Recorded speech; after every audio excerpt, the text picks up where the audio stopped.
My name is Patricia Salmon. I'm the retired curator of history from the Staten Island Museum.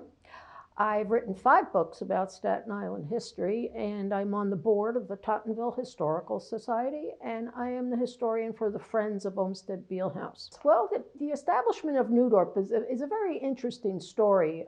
It comes from the fact that the first permanent settlement on Staten Island was developed in 1661. And that came about because there were 3 previous establishments of communities on Staten Island, but the 3 of them were wiped out by the Native Americans. The final straw that broke the camel's back, shall we say, was in 1655, when a Native American woman was accused of stealing a peach. And she was wrongly accused. That led to the wipeout of the last community. We see that approximately 6 years later, the first permanent establishment settled at Arrow Car, which is sort of the area by St. Mary's Cemetery. So that's 1661. 10 years later, 1671, there's another village established on Staten Island. But there was no name for the original establishment. So they began calling the first establishment Old Town and the new establishment New Town. And New Dorp is actually the Dutch word for town. So it was New Town and Old Town.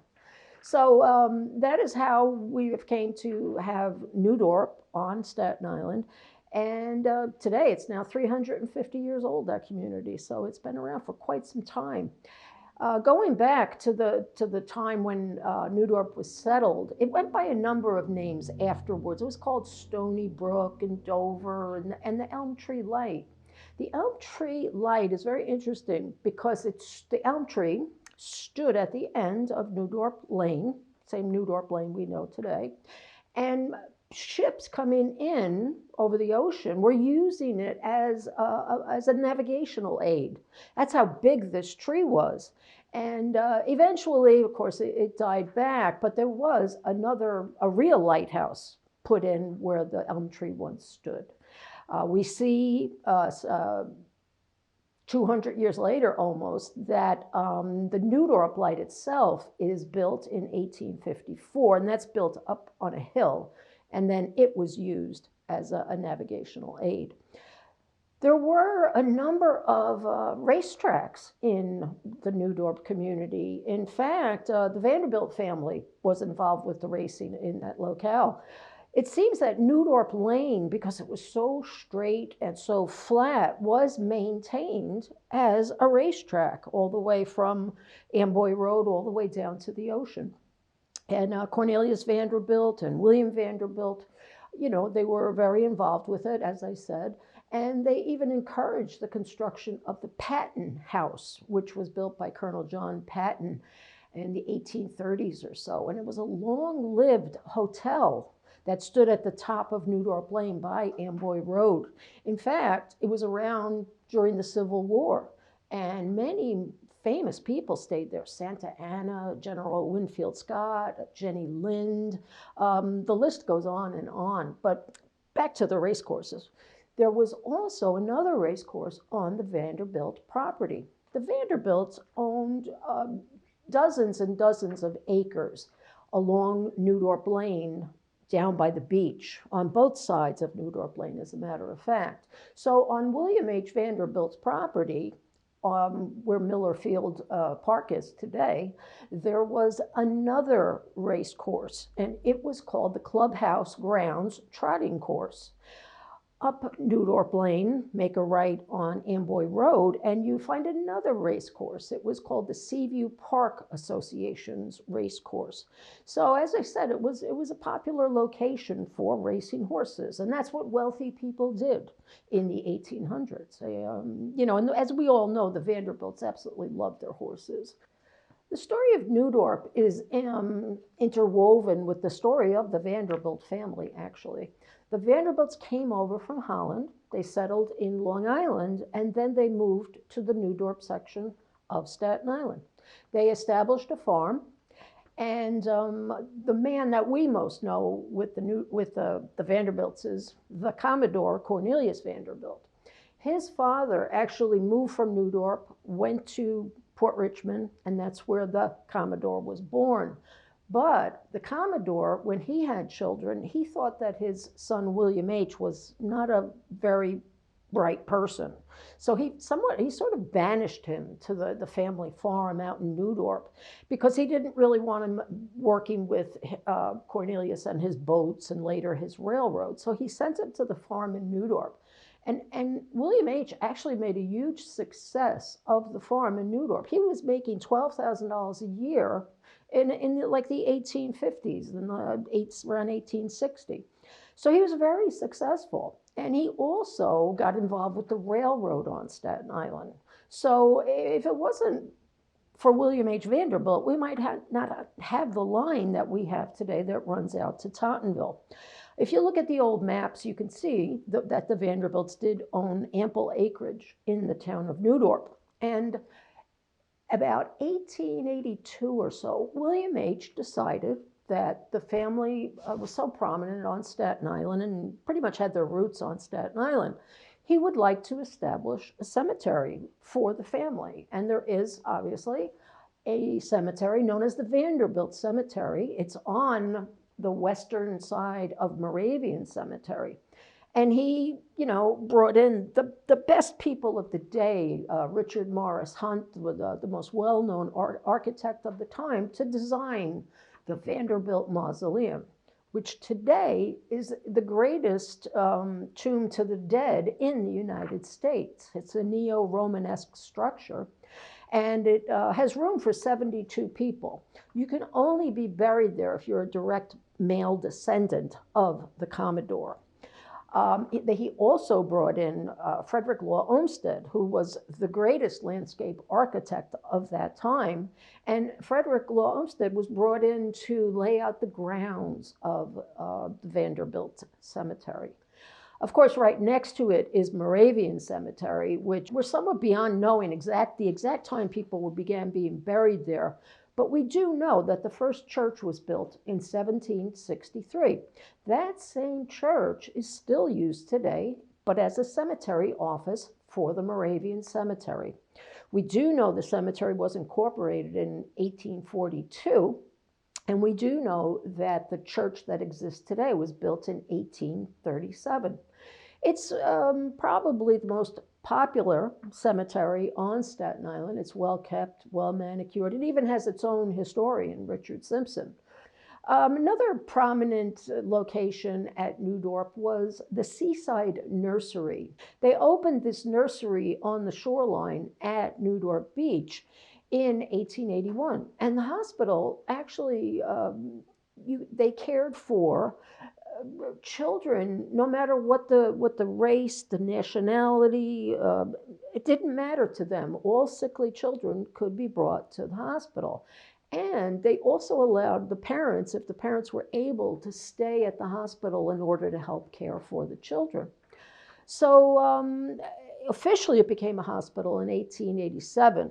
And they also had a floating hospital starting around coming to Staten Island in the 1880s, where they brought in ill children by boat. And this was active into the 1920s. And the Seaside Hospital itself, it was active until about 1940 or so. At that time, we had World War II going on in 1941. They took the setting of the hospital and they started using it for soldiers who were injured in the war. Later years, it became a nursing home until finally around 1964 or so, it closed down. New Dorp is a fascinating place. I mean, even modern day New Dorp or 20th century New Dorp is so interesting. The Lane Theater, I mean, it's a landmark on Staten Island. It literally is the landmark because the interior has New York City landmark designation. It opened in 1938 with a movie called 100 Men and a Baby. It was a Deanna Durbin movie, and it was such a popular theater in its day. It was the Depression. And you could go into this theater, and while it was restrained in its architecture, It still had amazing murals on the ceiling, constellations and you know, outer space type of stars were drawn on the ceiling. Mrs. Rosemary's dance school. I mean, Mrs. Rosemary was an amazing person. She started a dance school in Dorp that's still active today, even though she passed away several years ago. It's Mrs. Rosemary and her three daughters who saved the St. George Theater. And today we can be thankful to them for the showcase that is in the St. George community on Staten Island. We could probably go on and talk about that area, including the historic houses that were or are located there. The Britton House. It was begun in 1670. I mean, it was amazing. The Britons lived there from about the late 1700s until the late 1600s to the early 1700s. And then they rebought it again, and they lived there from about 1874 or so until about 1915. In fact, Dr. Nathaniel Lord Britton and his wife, Elizabeth Knight Britton, donated the house to what was then the Staten Island Association of Arts and Sciences. Today we call it the Staten Island Museum. The Staten Island Museum turned around and donated it to the Staten Island Historical Society, and this was in 1951. And we see in 1964, Laurie McMillan and the board of the Staten Island Historical Society actually move the house from where it's located at the end of Dorp Lane, not too far from Cedar Grove Place. They move it to the campus of historic Richmondtown, where you can still see it today. In any event, you know, Dorp has been a hotbed of history. Dorp is one of the most interesting communities on Staten Island. I mean, it's almost 350 years old. I mean, there's Revolutionary War history, there's Civil War history, there's Vanderbilt history, there's landmarks and fabulous architecture. You have Miller Field, which is part of Sandy Hook. It's a rich community to study. You can always go to the archives of the Staten Island Museum or Historic Richmondtown to learn more about this community. And it survived, even though the original old town has pretty much disappeared, except, we have some street names, but that Old Town Road is not where the old town was located. In any event, Dorp is a wonderful place, and I encourage everybody to dig into its history. Hi, my name is Charlie Perrino. I'm the football statistician and historian here at Dorp High School. I started as a freshman at Dorp High School in 1958, graduated in 1962, and I really have been involved in the community since about 1965, where I started working at the Evening Community Center at PS 41. Then I started teaching at PS 41 in 1966, and I moved into the neighborhood in 1971. So I've been here about 65 years. In 1975, I was friends with the trainer, Tom O'Connor. From there, I got friendly with Sal Sommer, the football coach, and Paul Mills, the assistant coach. But I did have Sal Sommer as a gym teacher when I was in high school. They wanted somebody to film the games, but I was attending all the games. I've always attended the football games, but I told them that I really didn't want to look through a little hole in the camera. I want to enjoy the games. But then by 1979, they needed a statistician. And as a math minor, I said, oh, that's right up my alley. So that's when I started doing the stats at the high school. Sal Sommer and I became friendlier, and he was the type that always saved everything, and he wanted to preserve the football history of Dorp, and he kind of encouraged me to save the memorabilia and save my stats, and then I decided to go back and write a summary of each year. From 1938 to 1947, didn't have many records, so I spent a lot of hours using the microfilm at the St. George Library to get a lot of that information, and Sal Sommer helped with some of that.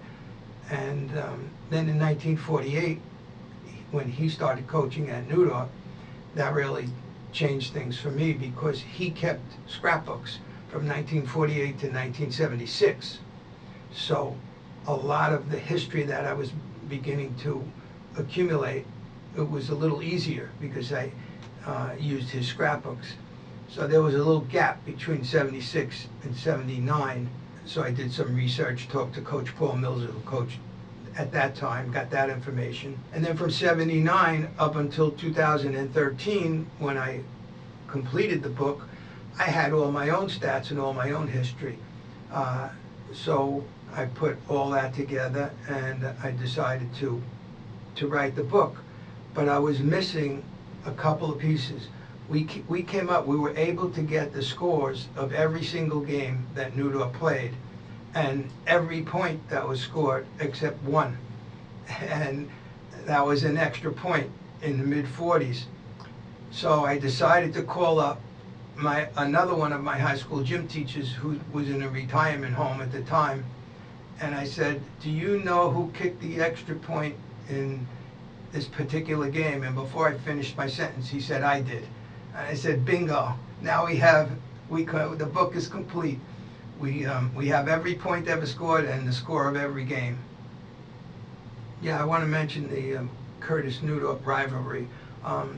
You should know that New Dorp High School opened in 1936.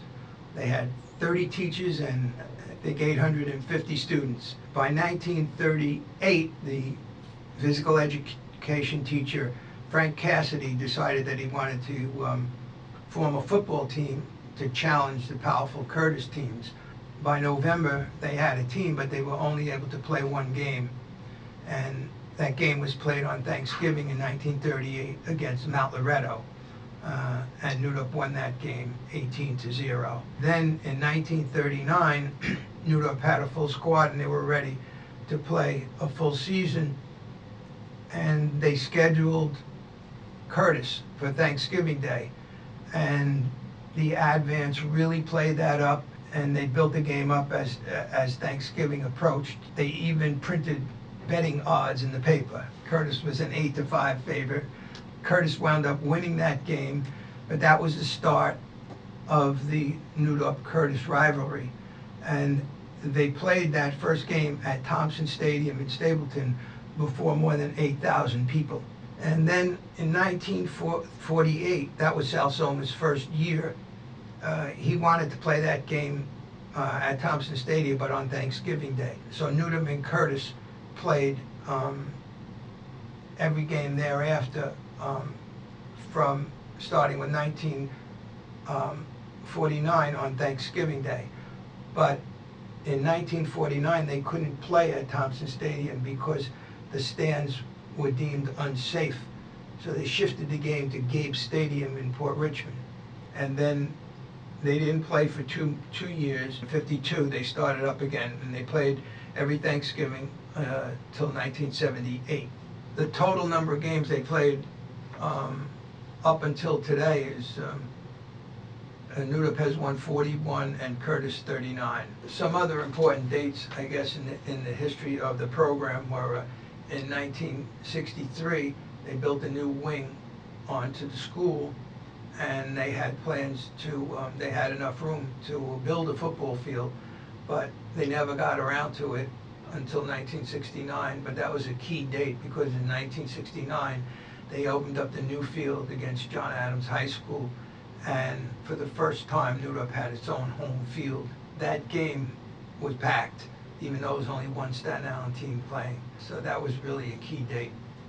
And then in 1982, because the school had been getting so overcrowded, they had built the new building here on Dorp Lane, and 1982 was the last graduating class at the original building on Clawson Street, and 1983 was the first graduating class here, and in 1984 we opened up the football field adjacent to this new building. And then in 2019 we opened up a whole new complex with state-of-the-art artificial turf, scoreboard, PA system, and for the first time an air-conditioned and heated press box.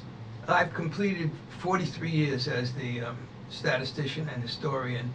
I slowed down a little, but I still plan to be at the games taking the stats for the 2022 season. In the early 2000s, we had a Hall of Fame committee, and we decided that if we can get a room in the high school, we wanted to preserve all the rich history of the football program in that room. Then the principal gave us a room, and we got donations from alumni, and we got some grants, and we were able to create this Hall of Fame room. Now, originally, it was to preserve the football history. We mentioned all sports here, and we have one wall where we have all the championships listed from all the different sports, girls and boys. And then in this particular room, we have all the plaques of the football players that have been inducted into the New Dorp Football Hall of Fame. And the room officially opened in 2009. New Dorp was a great town for anybody to grow up in, especially young people. I've seen a lot of changes, but there was so many good things to mention, and places for wholesome activities for young people. The first one that comes to mind there was a miniature golf course at the corner of Dorp Lane and Howell Boulevard. The Patricia family ran it, and it was 36 holes, which you really don't see miniature golf courses with 36 holes. Across the street from that was an ice cream place called the Polar Cave, where you could get more than ice cream. They had hamburgers and hot dogs also. Probably one of the most popular places for students on New Dorp Lane was Marty's. That was a great place for teenagers to meet. And then up the block was the Lane Theater, which opened in 1938. And then later on, Bowling on the Green opened up, so you had a place to go bowling in New Dorp. And that was open for many years. So there were really so many things to do. We moved to New Dorp about 42 years ago. 44 years ago. It was 1977. We had been living in Westerly at the time. We had one daughter.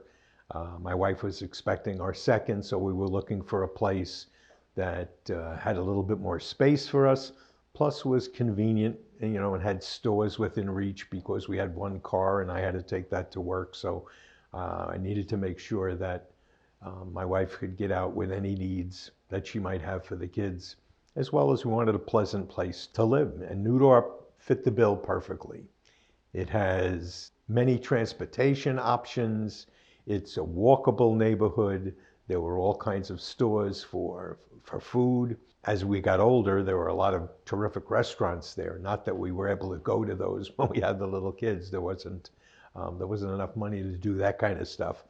But you were in walking distance for doctors, for food stores, for a bank, I loved New Dorp. I still do. It's a great place to live. It's a walkable community. And that was kind of the lure for us. The New Dorp Central Civic Association was founded at a time when I think civic associations were prominent throughout the island. It was the glory days of civic associations. There was a lot of concern with development on the island, a lot of concern about what stores and businesses were doing. We first became involved actually when they decided they wanted to change the name of the street we were living on. We were living on New Dorp Plaza, and there was a proposal to change the name to name it after some politician at the time. I didn't want to get involved in all the bureaucracy of changing my address and everything like that. So we protested a little. The name of the street wasn't changed, but we wound up getting involved with the Civic Association and Mike at the time. And Mike was a terrific guy, very outgoing.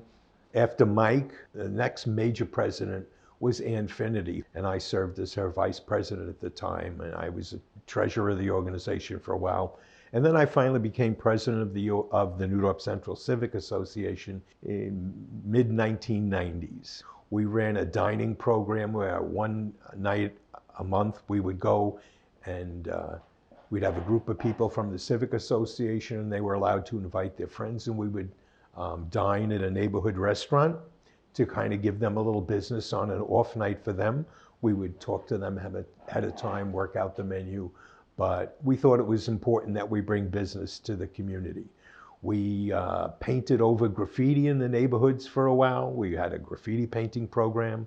We had a program where we installed smoke detectors in houses of seniors who didn't have them and should have had them. We worked with the fire department on doing that for a while. And we also worked with our local electeds, whoever they might be at the time. Originally it was John Fusco, then it later became Jimmy Otto, and then it became David Carr. We were kind of important, from my perspective. We tried to be apolitical. It was my belief we should work with whoever's out there. If you have a Republican, you work with him. If it's a Democrat, you work with him.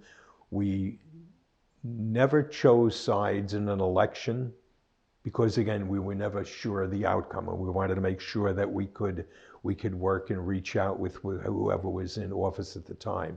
And that was important to us, and it was important to the surrounding community.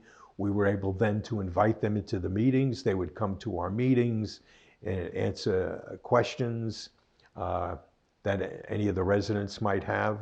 And then we got involved with other things. We worked closely with the 122 Precinct Council at the time. We spent a lot of time working on the Boulevard project, working with Kimco Realty to try to make sure that they were bringing things into the neighborhood that would be important for us. Anytime there was a thought to knock down a building or put up new construction, we tried to stay involved in that to make sure it was consistent with the theme of the neighborhood. I guess my biggest regret over all these times is there's been a change in civic associations and people's participation in it. Our new generation does things electronically. They do things online. It's much harder these days to get people to come out physically to a meeting and participate.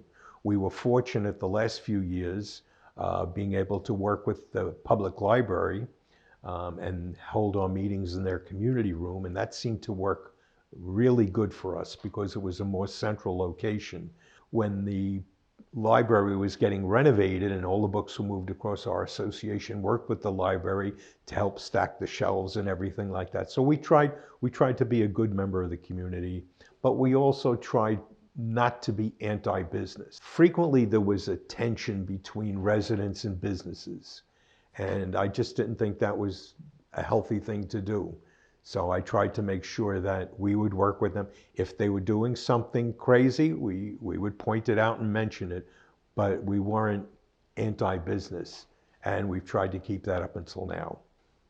When I think about the changes, I still think it's a special community in the fact that it's walkable. I think there are a few less options that now exist on the business community. You used to have more clothing stores where people could go and buy clothing for, they were like mini department stores. We don't have as much of that anymore. But again, that's a sign of the changing time. There's a more diverse population in New Dorp. But I think overall, I still think it's a terrific place. And I think it's held up well over time, and I think it's still a very desirable community.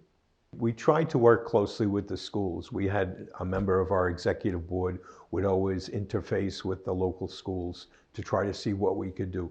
We worked with New Dorp High School on, for the holidays, they would paint different displays on the stores up and down the lane. We did that for a couple of years. And we were working with Staten Island Technical High School in our Save the Memories program. And what that was we had students with a tape recorder sit down with a senior member of the community and just talk about, what do you remember about New Dorp? And we did that with at least 12.5 senior residents. We captured that information on tape, we converted it into booklets, and we called them Save the Memories. We had one booklet. We sold out when we printed up. We printed up about 50, 75 copies. They sold out. So we had to gather additional memories and put it, and it was a way for us to kind of preserve the history of what it was like before we got here. And I thought it was an important part of our program. Currently, they have Roseanne Losciavo, who's been working a lot with PS 41. She's been working with Our Lady Queen of Peace, involving them we had them involved in a poster contest last year on different themes.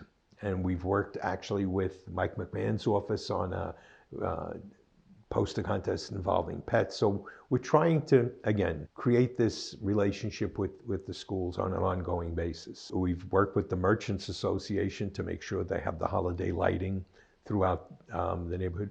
We actually were doing Christmas caroling and walking up and down the lane years ago. We would start out in Miss Rosemary's dance studio. We would gather there as a group. We had sheet music. We would walk down the lane, stop in front of any business that was open, and we'd sing a tune or two. And then at the end of that, we would wind up going back to Miss Rosemary's, and there would be a little snack for everybody who had participated. And we did that for a number of years. We've been able to work with the local congressmen. We did Fosco and Otto and Steve Matteo, and we didn't really get to do a lot with David Carr because he's not really our councilman yet, but he's soon to be. But Steve was very supportive over the years, and we've been fortunate. We've tried to cultivate good working relationships because it's to our benefit and to their benefit. And I think we did a good job of that. Steve played a big part in making sure that the New Dorp bid came into fruition. And one of the things that was important to us was he made sure the New Dorp Central Civic Association was represented on their board. We were a non-voting member, but we attend all their executive board meetings, and we have input that we can give them in terms of the impact of the decisions they make on the surrounding residents.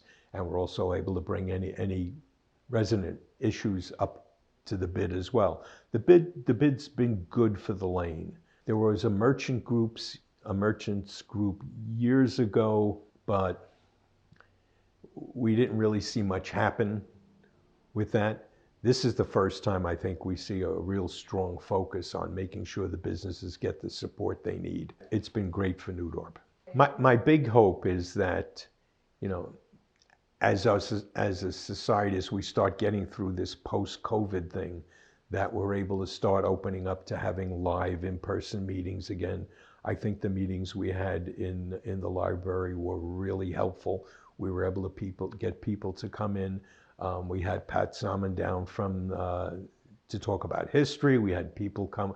We had Ed Burke and people come from Borough Hall to give us all kinds of updates. It was a chance for the residents to actually physically see and speak to people that have an impact on our community. And I hope we get to a point where we can do that again. Our biggest concern, though, is how do we get this next generation to come to things like that? Like most civic associations, a lot of the people that come to them are older citizens, people that have been established in the community for a while. There are so many other distractions nowadays that to take up people's attention. How do we get people to remember that their home and their community is vital? It's an important part of creating who we are and protecting us going forward. How do we get them involved in that? And that I think is going to be a big challenge going forward. I'm Rosemary Hillers. I'm Luann Sorrentino. And I'm Doreen Cunha, and we are the late Mrs. Rosemary's daughters. Dancing school opened in 1959. That's right, and Mom was a young mother at the time, and she needed to make ends meet. So she wanted to teach the local children in the neighborhood how to dance. And she walked into a Suspino Russo post on a Saturday and asked the men there if she can rent it out for Saturdays. And she had 46 children the first year, and each year it doubled. And she charged only $1 per lesson in the very beginning. And everyone paid by the week. Eventually she moved to Arthur Avenue in South Beach, where she rented a larger space, and she stayed there for many years before we came here in New Dorp. We're here just shy under 50 years now, this Sure. building. And it just grew and grew. In 2004, our mom, the late Mrs. Rosemary, and my sisters and I, we established a nonprofit organization to save the St. George Theater from being torn down. Well, at that time, it was in disrepair, and the theater was a white elephant, and Hyatt Street was a ghost town. At the time when my mom heard the theater was going to be torn down, she felt we had to do something. She grew up in this theater. She had great memories. We hosted dance recitals there in the 60s and a little bit in the 70s. So she felt the need to save and preserve this beautiful jewel of a theater.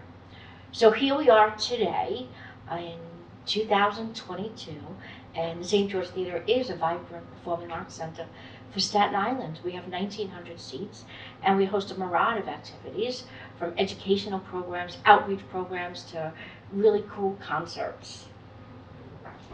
So not only was St. George area a ghost town, but the theater itself was padlocked for over 30 years, and a passerby would never know the rich history behind those gates.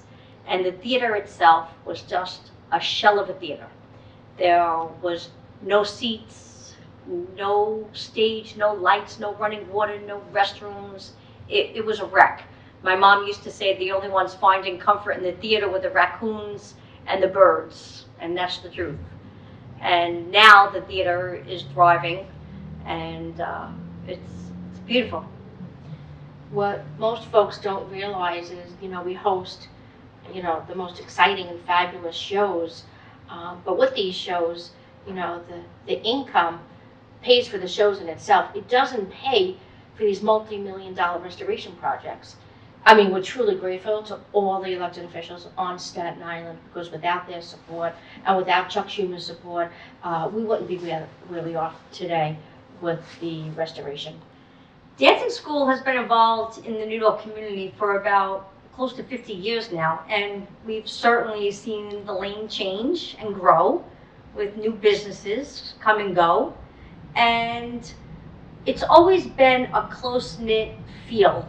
You strolling the lane, walk the lane, and it really is a great community with great events that we always participate in. We always love taking part with our dancers, going out to entertain, whether it's the restaurant crawl or the spring fling carnival on the lane, the car show. We love getting involved in our community. Since the New Dorp bid began, we've seen some nice changes. I mean, we've always kept our property immaculate and well maintained. I think what the bid did, though, it brought the businesses together. It made us closer. From the steering committee of getting it all going to forming the board of directors, it brought the local businesses together and closer, which is great. And it's great that we all get together and market the lane together. All the local businesses as the New Dorp merchants, the New Dorp community. It's a great feeling. For many years, the New Dorp Civic Association would host an annual Christmas caroling where they would walk along the side streets of New Dorp Lane and down New Dorp Lane and sing for everyone. And it always began here at the dance studio. And we were so happy to host the commencement. We would serve hot cocoa and cookies before the very talented singers and residents of the area took to the streets to sing. It was nice. The New Dorp Civic Association, they've done some wonderful things on the lane as well. And now it's continued with the tree lighting that we do. We see New Dorp neighborhood changing and growing through the years.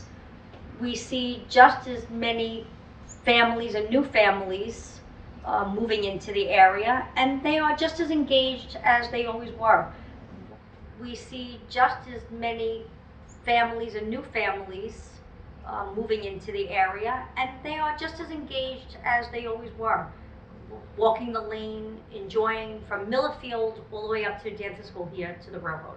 Whether they're dining or shopping or just strolling the lane. We definitely see the families engaged. And even with all the new events that the bid offers, with the restaurant crawls and the car shows, that brings families together to enjoy the lane even more. Hi, my name is Ron Hill. I'm the co-owner of JHU Comic Books on New Dorp Lane on Staten Island. My grandmother moved to New Dorp in the late 70s, and I started living in New Dorp probably around 1980. I was in the 6th grade in 1980, the year The Empire Strikes Back came out, and I used to walk up from New Dorp Beach to a movie theater called the Fox Twin Theater, where the summer of 1980 I saw The Empire Strikes Back 5 times. So as an 11-year-old, I used to wander the streets, and it was a magical time in New Dorp. Summer 1983, my old boss Jim Hamley opened his first store in Dorp Lane in June of '83. It was called the Fantastic Store. It was originally called the Merchant of Venus, but he had to change the name, so it was the Fantastic Store. I showed up on day one. He wasn't ready to open, so I went behind the store by the exits of the New Dorp Lane of the Lane Theater, and I sat in the sidewalk. And they said, "Hey kid, are you gonna sit there all day?" I'm like, "Well, I'm gonna wait for you to open. I don't want to have to walk back down to Dorp Lane. It's hot out." They're like, "Would you like to help?" I said, "Sure." So they gave me a broom, and I started working comics at the age of 14. So that was his original store. Jim had some problems with his original partner. He branched off and started Jim Hamley's Universe in 1985 in Eltingville, and then had a successful run in Eltingville. Eventually opened up a store in the mall in 1989. We had a short-term lease, and by the end of the lease, we decided not to stay in the mall. So we moved back to New Dorp Lane. By that point, Jim's original partner had closed down shop, and we opened up on New Dorp Lane in 1990. And Jim Hamley's Universe operated on New Dorp Lane from 1990 to 2013. He retired in 2013. That's when me and Nick tweaked the name and reincorporated as JHU Comic Books. So the original location of the store was right next to the Lane Theater. That was the Fantastic Store. Then there was a location that was across the street from the old Mike's Place Diner, which is now A.F. Bennett. That was the store that we moved out of the mall. Then we were on the corner of Clawson and New Dorp Lane, and then finally this location. So there's been a total of 4 different comic stores on New Dorp Lane since 1983. Different locations. Same people, different companies, 3 different companies. New Dorp as a community has largely the same as when I was a child. There's many things about New Dorp, the homes and the people living here. It's a lot of people I've known for decades upon decades. It's always been a middle class neighborhood. Friendly people. When I think back to the '80s, it's very similar to how it is now. New Dorp Lane as a whole has kind of gone on through the years and always had a similar vibe and character. Back in the 1980s, New Dorp Lane had maybe a slightly different variety of stores and mom and pop shops. There were a lot more, there was a television repair place and a shoe repair guy, and now these days it seems a little bit more in the world of nail salons and karate studios. A little bit more on the personal maintenance things are happening now, as opposed to the past, where it was more of a general shopping area, and now it feels a little different in terms of the offerings of the establishments. The first thing about the bid is that they seem to be always promoting activities on the lane. If we're doing something, they always repost it in their social media. They've made efforts to put up flags and provide graphics to identify the area as a place. It was definitely in the 80s. There wasn't this kind of unifying graphics and themes that you see now on New Dorp Lane, where they put a flag in front of our store that says comics, and there's different markers to indicate the different types of businesses. It didn't feel as unified. It feels a little more of like a community now, because there are some people actively working for the community. And if there was a problem, you could contact them and they try to help. There was nobody in the past that I remember. There's all kinds of great shops and great merchants here. All the people at the New Dorp Library are very hardworking. It's a great library, right next door to the bookstore. You can come here, buy some books, and go take some books out there. You could have a really nice afternoon, get a lot of entertainment by coming to New Dorp, coming to our store and checking out some of these spots. right over here between on New Dorp Lane between Clawson and Edison. My name is Carmine DeSantis. I'm the president of PS Finance. My business has been on New Dorp Lane for approximately 20 years. I'm an attorney and I also run PS Finance, a litigation funding firm. My role in the New Dorp bid is president. The New Dorp community has evolved since I've been there through connection and communication. When I first arrived on New Dorp Lane, we did have a merchant group, but it really wasn't well attended. Today, we speak regularly, we interact with the New Dorp community more. The lane is cleaner, as we have a cleaning service there now. It has evolved in a positive way. Our local bid has brought everyone together. I know more of the merchants. We do work together for common goals. We have some fantastic events, and we do meet the locals at our events because we do draw thousands of people. The New Dorp bid has brought many events to New Dorp. We have a restaurant crawl, which brings in 6,000 to 8,000 people and have about 25 to 30 restaurants participate. We have a car show that brings between 400 to 500 cars to the lane. And we also have participation from local businesses. We have a Christmas tree lighting. We have many children events, and it does bring in a lot of the local people. With the events and the businesses that we have on New Dorp Lane, I'm getting a sense that the relationship between the businesses and the local community is getting stronger as we see greater attendance and we get great feedback from these individuals who live around the New Dorp Lane area. The members of the bid are excited about working with the residents of New Dorp, and we are confident that we will make the New Dorp community a better place to live.